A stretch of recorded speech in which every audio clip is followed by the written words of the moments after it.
జక్కయ్య ఆశను తీర్చాడు. అంతేకాకుండా జక్కయ్యతో తిన్నాడు, జక్కయ్య ఇంట ఉన్నాడు.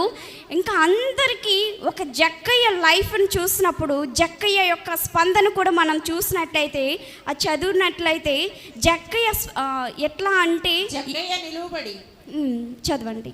ఇదిగో ప్రభువా, నా ఆస్తిలో సగము పేదలకు ఇచ్చుచున్నాను.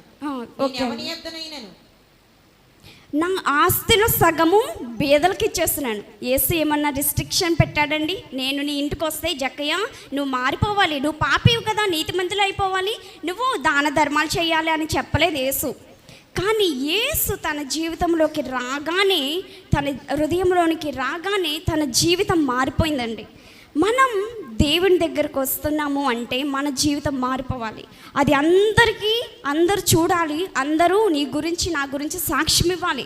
అదే కాకుండా నేను మారిపోయాను, నేను చర్చ్